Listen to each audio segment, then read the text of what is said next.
Bonjour tout le monde, j'espère que vous allez bien. Alors aujourd'hui pour ce nouvel épisode, j'ai vraiment envie d'aborder un sujet qui me touche, puisqu'il m'a questionné pendant des années, mais aussi parce qu'on en parle souvent, et vous en avez peut-être vous-même entendu parler, et il s'agit du lâcher-prise. Et je ne sais pas pour vous, mais pour moi, c'est un concept qui est longtemps resté flou dans mon esprit.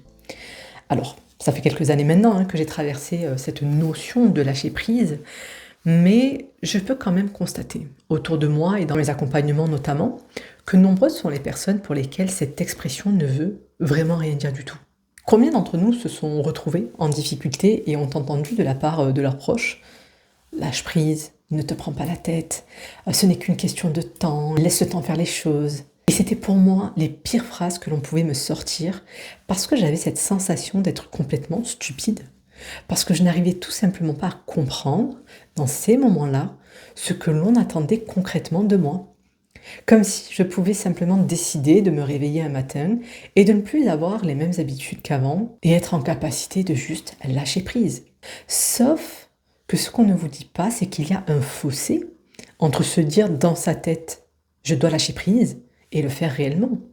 Et c'est précisément pour cette raison qu'il est difficile d'atteindre cet état, puisque l'intellect à lui seul ne suffit pas pour y parvenir.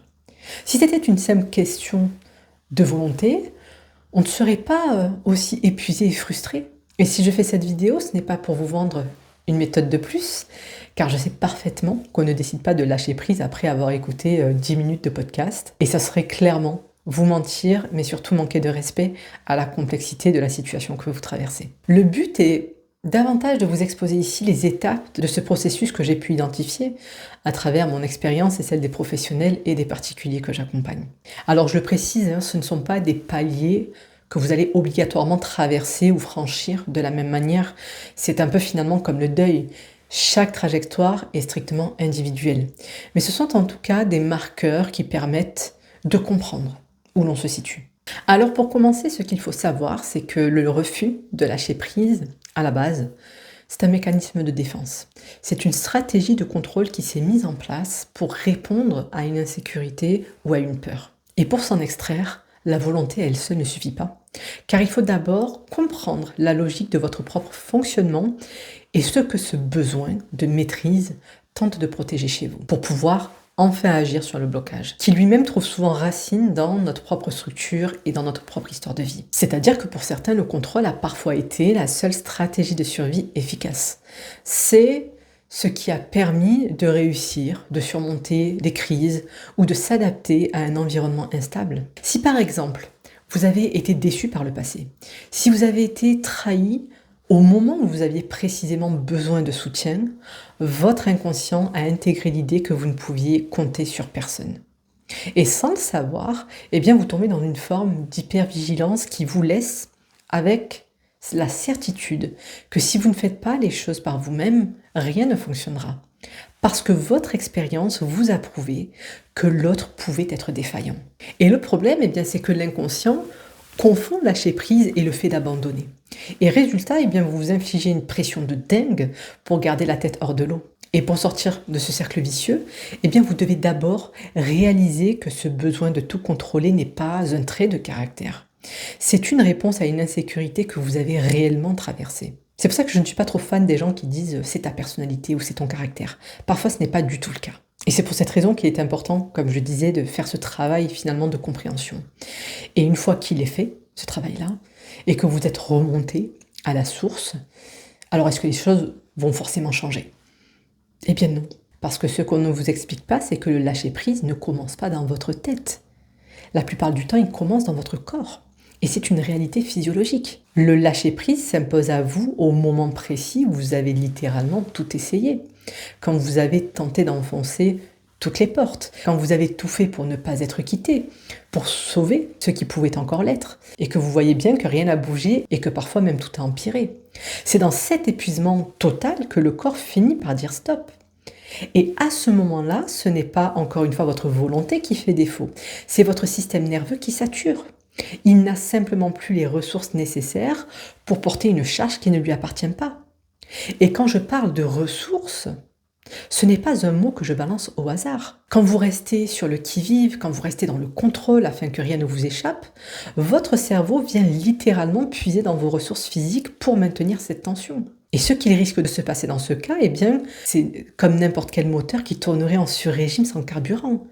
Il finit par caler. Et pour vous, eh bien, c'est la même chose. Si cette saturation n'est pas conscientisée, le risque est de basculer vers le burn-out, la dépression, et potentiellement de vous effondrer totalement.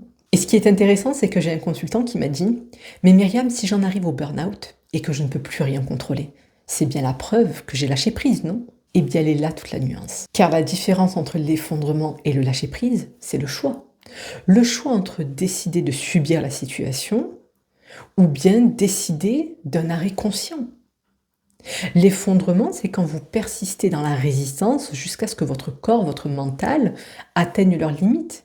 Et à ce moment-là, vous ne lâchez rien, vous subissez l'arrêt, comme une agression ou un échec personnel. Et c'est vraiment cette lutte acharnée contre vous-même, ce refus de voir la réalité en face qui rend l'expérience particulièrement douloureuse et épuisante. Alors que le véritable lâcher-prise est au contraire le moment où vous acceptez de faire face à la vérité pour entrer dans un processus de transformation.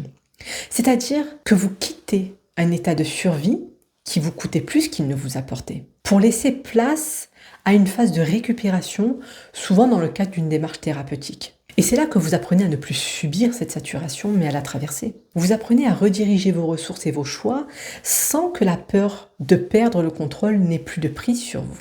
Et c'est exactement ce que j'ai traversé. J'ai connu ces phases où tout mon environnement me renvoyait violemment à mes propres limites. Et je vous parle de ces moments où vous essayez de retenir des gens qui n'ont jamais eu envie d'être là. De ces projets dans lesquels vous mettez toute votre tripes, votre argent, votre temps, et qui n'aboutissent pas. Et là, quel est le réflexe purement humain que l'on met en place? Eh bien, c'est celui d'insister. On cherche un autre angle d'attaque, on tente une énième approche, on fait un effort de plus, et on croit que si on force encore, la réalité finira par plier. Mais la réalité, quand elle ne nous est pas destinée, ne plie jamais. Et c'est ici que doit se faire la distinction entre la responsabilité et le contrôle. Vous êtes responsable des moyens que vous mettez en œuvre pour atteindre un objectif, qu'il soit personnel ou professionnel. Et cela va passer par la qualité de votre travail, de votre engagement, par votre éthique, vos valeurs, les moyens humains et financiers que vous allez déployer.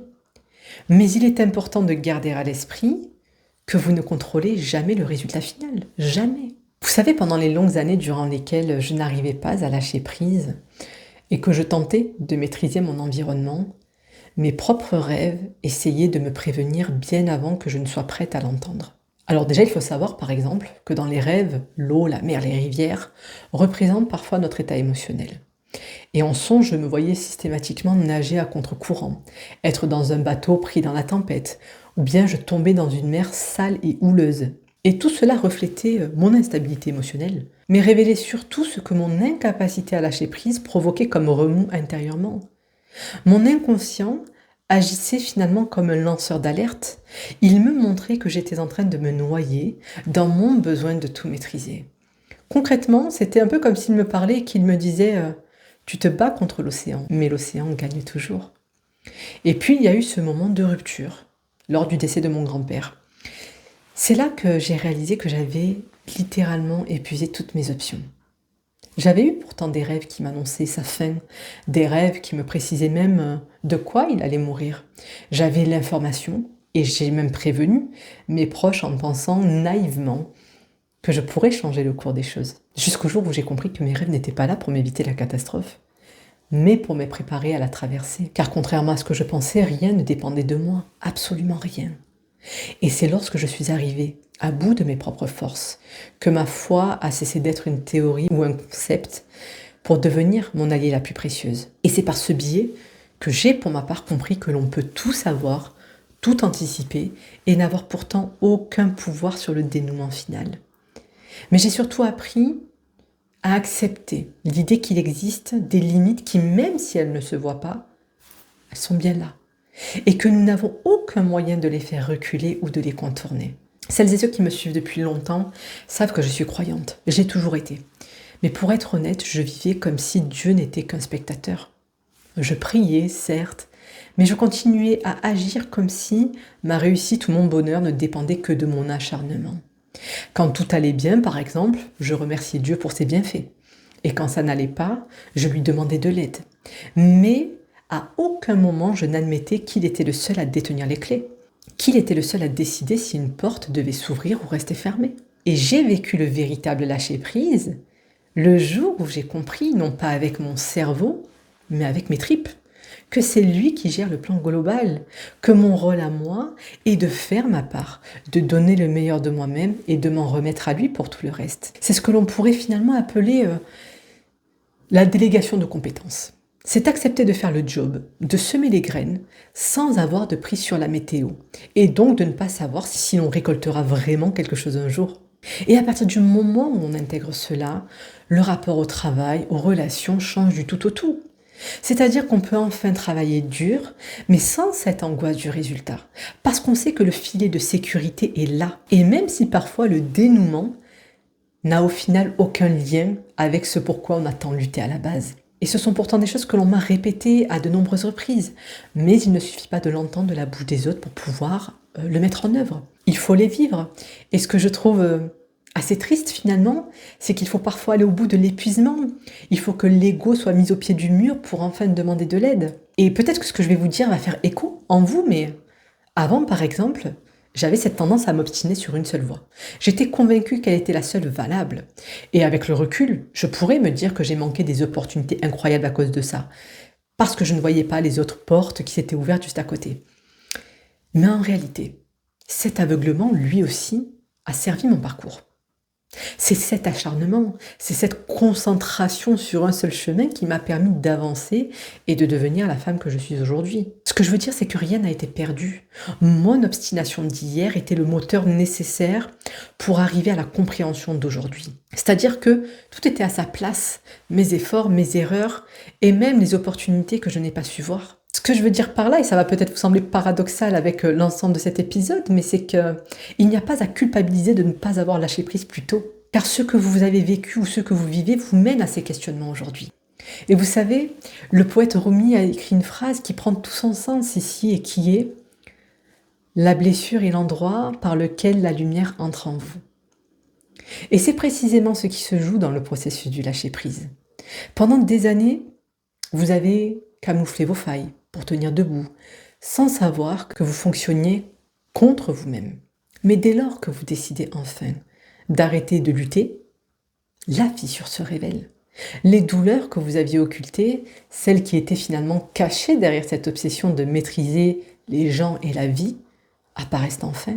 Et je sais à quel point cela peut être difficile, car ça demande de faire face à de vieux démons, à nos croyances limitantes, de remettre en question tout un environnement, tout un mode de vie, parfois même un système familial. Sauf que c'est dans cet espace, précisément, dans cette brèche, que le travail peut enfin commencer, que la lutte contre vous-même s'arrête, que votre système nerveux, qui n'en pouvait plus de tout porter, peut enfin s'apaiser. Et en acceptant cette vulnérabilité, vous déplacez le curseur et vous comprenez que votre valeur ne dépend pas de votre capacité à tout régenter. Vous intégrez l'idée que le dénouement appartient à quelque chose de plus grand que vous, peu importe vos convictions ou votre culture d'ailleurs. Mais il y a quand même un point de vigilance qui mérite en tout cas d'être abordé, c'est que cette libération n'est pas toujours qu'une affaire personnelle. Il y a un impact dans la notion de lâcher prise dont on parle peu, et qui est que cette incapacité à lâcher prise finit souvent par s'exporter au-delà de vous. Et c'est là que l'on touche à un point extrêmement sensible. On croit souvent que le fait de s'acharner pour atteindre un but est une affaire de soi à soi. Mais c'est une erreur, car votre difficulté à lâcher finit souvent par frapper les autres. Parce qu'à partir du moment où vous ne vous imposez plus aucune limite, vous cessez d'en accorder aux autres aussi. C'est-à-dire que vous allez avancer, vous allez insister, vous allez pousser les choses jusqu'à l'épuisement, comme si vous pouviez toujours aller plus loin. Mais sans vous en rendre compte, vous allez commencer à attendre la même chose de votre entourage. Vous allez commencer à exiger des autres qu'ils fonctionnent un peu comme vous, qu'ils tiennent votre rythme, qu'ils répondent à vos exigences, sans leur laisser parfois la possibilité, l'espace d'exister autrement. Et c'est là que tout le système se met en tension. Parce que les autres, aussi ont leurs propres limites. Alors qu'est-ce qu'ils vont faire? Eh bien, ils vont résister, se renfermer, encaisser. Et puis parfois, ils vont même décharger ce trop-plein ailleurs. Prenez l'exemple d'un collègue qui, plutôt que de lâcher prise sur sa colère, peu importe la raison, va aller se plaindre à d'autres personnes. Que va-t-il se passer? Vous en avez peut-être déjà fait l'expérience, hein, mais vous allez voir que la tension de cette personne va circuler dans l'équipe. Durant les pauses café, la pause déj, dans les couloirs, elle va potentiellement remonter à la hiérarchie ou se manifester dans un cadre collectif comme une réunion, jusqu'à ce que chacun rentre chez soi avec une charge qui ne lui appartenait pas au départ. C'est-à-dire que ce que vous avez initié par incapacité à lâcher prise devient alors une dynamique qui vous dépasse, une chaîne qui va finalement contenir toutes les tensions et se propager au-delà de vous. Et c'est précisément à cet endroit que les limites de Dieu ou de cette force extérieure, peu importe comment vous l'appelez, interviennent. Et elles peuvent se traduire par un refus, un blocage, un contretemps, une rupture, une dispute, quelque chose qui vous échappe et qui vous impose l'arrêt, que vous n'avez pas voulu marquer quand vous aviez encore la main dessus. Et malheureusement, cela se fait rarement dans la joie. Et il y a d'ailleurs un proverbe qui dit « Ce que tu n'as pas appris dans le calme, la vie te l'apprendra dans les larmes ». Soyez donc vraiment vigilants à la manière dont vous vous traitez vous-même, parce que c'est souvent le reflet de la manière dont on traite les autres, même lorsqu'on dit les aimer ou les apprécier ou ne pas leur vouloir du mal. Et quand je dis ce que tu n'as pas appris dans le calme, la vie te l'apprendra dans les larmes, eh bien en ce qui me concerne, c'est précisément dans ces larmes, au moment où j'étais en train de m'effondrer, que j'ai enfin pu ressentir ce que je me répétais pourtant depuis des années comme un mantra. Et c'est le verset 216 de la sourate 2 qui dit « Il se peut que vous ayez de l'aversion pour une chose alors qu'elle vous est un bien, et il se peut que vous aimiez une chose alors qu'elle vous est un mal. C'est Allah qui sait alors que vous ne savez pas. » Encore une fois, que vous soyez croyant ou pas, peu importe ce en quoi vous croyez ou ce en quoi vous ne croyez pas, chacun a sa façon d'essayer de trouver la lumière au milieu de l'obscurité. Mais ce que je veux dire, c'est que c'est dans ce chaos, pour ma part, que j'ai compris que ce que je considérais comme des échecs, qu'ils soient professionnels ou amoureux, et qui m'empêchaient de lâcher prise, était en réalité une bénédiction. En ne me permettant pas, par exemple, d'obtenir ce que je voulais ou en faisant sortir certaines personnes de ma vie, Dieu m'a mise à l'abri. Il m'a protégée de difficultés que je ne voyais pas encore, mais que j'ai compris plus tard. Et finalement, il protégeait peut-être aussi les autres de moi. Parce que qu'on le veuille ou non, aucune rencontre, aucune opportunité n'est neutre. Et j'ai vraiment cette certitude que ces limites divines, ou peu importe comment vous les appelez, viennent réguler, contenir et parfois empêcher ce qui n'est pas juste, ni pour soi ni pour l'autre. Et comme je l'ai déjà dit tout à l'heure, et je le redis, lâcher prise dans ce contexte ne signifie pas renoncer ou abandonner. Au contraire, je pense que c'est vraiment l'acte de courage ultime.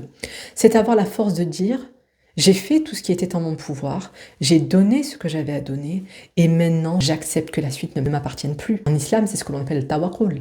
C'est accepter que nous sommes en interaction constante avec un système qui ne répond pas à nos seuls codes humains, ni à notre temporalité, ni à nos exigences de résultats immédiats. Et reconnaître cela, c'est s'autoriser à se délester de croyances et de comportements devenus sclérosants. Car en relâchant cette pression, vous ne vous libérez pas seulement vous-même, mais vous permettez à tout ce qui vous entoure de retrouver sa juste place et son équilibre. Et en agissant de cette manière, eh bien, on avance avec la certitude que ce qui doit nous revenir nous reviendra. Et si ça ne nous revient pas, c'est que ça ne nous était pas destiné. Et ça ne veut pas dire que ça ne reviendra jamais, mais que si cela doit se faire, eh bien ça se fera peut-être plus tard, peut-être pas sous la forme travaillée, ni espérée, ni même dans les délais que nous nous étions fixés, mais quoi qu'il en soit, si ce retour doit se faire, nous saurons le reconnaître le moment venu. Et à partir du moment où j'ai intégré tout cela, ma manière d'agir a radicalement changé, que ce soit dans mes relations ou dans mon travail. Aujourd'hui, par exemple, je peux vraiment laisser partir quelqu'un sans ressentir le besoin de le retenir, car je sais que ce qui doit rester restera. Et ce qui s'en va n'avait pas à être maintenu de force. Et de la même manière, je peux m'investir pleinement dans un projet sans m'accrocher à son issue, parce que je suis déjà en mouvement ailleurs. Et donc, si cette porte doit se réouvrir, elle se réouvrira. Mais entre-temps, j'en aurais peut-être poussé d'autres sans le savoir. Et cela change complètement ma posture.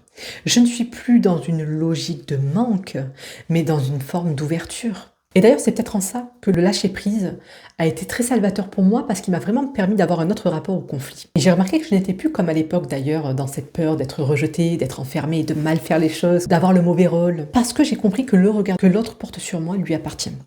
C'est-à-dire qu'aujourd'hui, dans le conflit, eh bien, je prends ma part de responsabilité quand je juge que c'est nécessaire. C'est-à-dire que si j'ai fait une erreur, je vais rectifier, je vais présenter mes excuses, mais ce que l'autre décide d'en faire ensuite n'est plus de mon ressort. Je ne porte plus concrètement le poids de son interprétation et je ne me lance plus dans de longues explications pour lui faire entendre une version de l'histoire qu'il n'a pas envie ni la capacité d'entendre.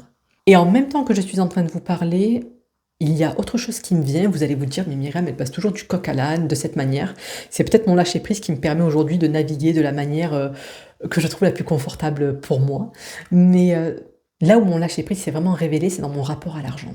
Alors, je n'avais pas forcément prévu d'en parler, mais maintenant que ça me vient, je trouve important de le poser ici, parce que vous allez voir à quel point la façon dont nous utilisons notre argent est révélatrice des dysfonctionnements dans le lien que l'on entretient à soi et aux autres. Et d'ailleurs, dans l'analyse des rêves, l'argent a une symbolique très précise. L'argent représente entre autres notre énergie vitale et notre estime personnelle. Donc rêver d'argent ou vivre des conflits liés à l'argent peut être une mise en lumière de notre besoin de combler un manque. Et donner, sans compter, quand on est soi-même en difficulté, c'est finalement comme entretenir son propre état de pauvreté intérieure. C'est-à-dire que l'on se dévalorise en pensant que notre seule valeur réside dans ce que l'on donne. Et dans mon cas, c'est le manque d'amour qui me poussait à me dépouiller. Puisque j'imaginais inconsciemment qu'en donnant, je devenais plus aimable et plus digne d'exister. Pendant longtemps, j'ai eu tendance à donner plus que ce que j'avais. Et même quand j'étais à découvert, je continuais à offrir, à recevoir, à payer quasiment tout, les restos, les activités, comme si donner davantage allait sécuriser le lien. Mais en faisant cela, je nourrissais la pauvre en moi. Et vous allez me dire, mais quel rapport avec le lâcher-prise? J'arrive. À cette époque, je ne comprenais pas pourquoi l'argent me fuyait littéralement. Dès que j'arrivais à mettre quelques euros de côté, il y avait toujours un imprévu. Ma voiture tombait en panne 5 à 6 fois par an, avec des réparations qui coûtaient beaucoup plus cher que le véhicule lui-même. J'ai dû changer 3 fois de voiture en 2 ans. Et quand ce n'était pas la voiture, c'était un appareil électroménager, quasi neuf, qui me lâchait. Un cambriolage. Vraiment, c'était la loi des séries. Et avec le recul, eh bien, j'ai compris qu'il n'y avait pas de hasard. Cette fuite d'argent reflétait ma propre fuite d'énergie. Vous savez, rêver de perdre de l'argent est souvent le signe que l'on dilapide ses forces et qu'on ne sait plus se ménager. Et payer pour les autres alors que j'étais déjà moi à bout de ma propre vie était ma façon de garder le contrôle, de ne pas lâcher prise. Une tentative désespérée d'acheter ma place pour ne pas risquer de perdre l'autre. Et le jour où j'ai travaillé sur cette dépendance, sur ce besoin de sécuriser la relation à tout prix, sur ce refus de lâcher prise, eh bien tout s'est réajusté. J'ai commencé à poser des limites, à demander aux autres de prendre leur part, à ne plus compenser. Et là, mon rapport à l'argent a changé. L'argent a arrêté de me fuir, parce que je n'étais plus en train de surcompenser à l'extérieur ce qu'il me manquait à l'intérieur. Et ce n'était pas une question de gestion financière, c'était un réalignement à ma propre valeur. Et c'est vraiment à partir de ce moment-là que j'ai commencé à expérimenter une abondance différente. Quelque chose de beaucoup plus stable, de plus juste, de plus apaisant, qui ne reposait plus sur l'effort excessif, mais sur un équilibre réel. Je vous avais dit qu'il y aurait du lien avec le lâcher-prise, même si je passe un peu du tout au tout. Mais tout cela a vraiment été possible parce que je n'ai pas fait le travail seul. Car lorsqu'on refuse de lâcher prise, il faut savoir qu'on perd toute capacité à se consacrer à autre chose. On développe une forme de surdité émotionnelle à notre environnement. Et toute l'énergie est aspirée par un seul point noir, c'est ce projet qui stagne, cette personne qui s'éloigne, cette situation qui nous échappe. Et cela peut vraiment créer une forme d'obsession, c'est-à-dire qu'on se lève et on se couche avec. On cherche des réponses là où elles ne se trouvent pas. Et malheureusement, cette obsession finit par coûter très cher sur le plan de la santé. C'est-à-dire que physiquement, le corps eh bien, commence à parler. Ça peut être la cage thoracique qui se serre, la mâchoire qui se crispe, le sommeil qui n'est plus du tout réparateur, parce que le mental ne décroche jamais. Et à force d'insister, eh bien, on atteint ce fameux point de rupture, ce point de non-retour. Et c'est vraiment à ce moment-là que vous avez deux choix. Celui de vous laisser entraîner dans la chute, ou celui de décider de penser la vie différemment. Et c'est précisément là qu'une thérapie, un accompagnement prend tout son sens. Il ne faut absolument pas négliger le travail sur l'inconscient. Car comme je l'ai dit, on peut comprendre intellectuellement une situation sans être capable d'agir dessus. Car la compréhension à elle seule ne suffit pas à donner l'ordre au corps ou à l'inconscient de relâcher la pression. Parce que comme je l'ai déjà dit tout à l'heure, tout ne dépend pas de nous. Et c'est ici que la foi, et peu importe les croyances qui la nourrissent, devient ce filet de sécurité dont je parlais tout à l'heure.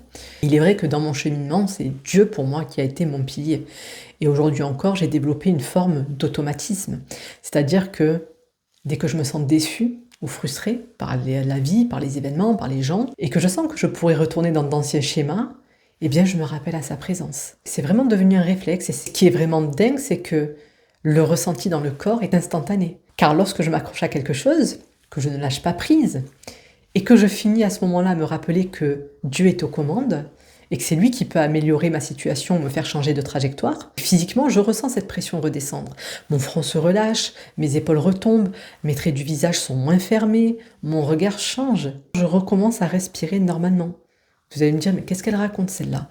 Bien oui, parce qu'en fait, je remarque que jusqu'au moment de relâcher prise, j'avais presque bloqué ma respiration au point de la reprendre uniquement par nécessité. Mais ce retour à soi et ce rappel à cette force extérieure est un exercice que l'on doit faire quotidiennement. Car en l'absence de la présence physique de Dieu ou autre, eh bien il est facile d'oublier et de repartir dans des automatismes et de croire que l'on peut tout porter tout seul, tout contrôler.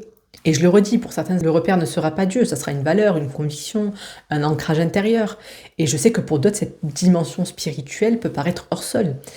Mais au fond, ce n'est pas la forme qui compte, c'est la nature de l'appui que vous allez prendre pour justement pouvoir lâcher ce qui n'a pas besoin d'être retenu. Et quand je parle d'un appui, je parle d'un appui qui n'enferme pas. Ce n'est pas un appui non plus qui vous remplace. Il vous aide simplement à prendre du recul pour agir avec plus de conscience. Et même sans croyance religieuse, vous avez besoin de ce repère-là, à condition qu'il vous rende plus autonome. Sinon, vous ne faites que déplacer votre besoin de contrôle au lieu de le transformer. Mais en tout cas, ce que je peux dire, c'est qu'il n'y a pas de hasard. Si dans toutes les traditions, cette notion de remise de soi revient sans cesse et nous demande finalement d'accepter qu'une intelligence plus grande que la nôtre est à l'œuvre. Que ce soit à travers la foi, la thérapie, les cycles de la vie, le chemin reste le même. Et mon rôle n'est pas de vous dire quel chemin prendre, mais simplement de vous prévenir que tant que vous croyez que tout repose sur vous, vous resterez en apnée finalement. Vous arrêterez de respirer. Donc apprenez à écouter votre corps, mais aussi vos rêves, car ils vous disent exactement où vous en êtes. Ils vous disent si vous nagez, un peu comme moi à l'époque, à contre-courant, ou si vous avez enfin accepté de laisser l'eau vous porter là où vous devez aller. Merci à toutes et à tous pour votre fidélité, pour votre présence aujourd'hui. Je sais que c'était un épisode qui était dense, peut-être que certains n'auront pas tout compris, peut-être que certains n'auront pas fait les liens. Dans ce cas-là, n'hésitez pas à me laisser un commentaire ou à me joindre sur mes différents réseaux sociaux et je me ferai vraiment un plaisir de venir clarifier tout cela avec vous. Je vous souhaite une bonne journée et je vous dis à la semaine prochaine.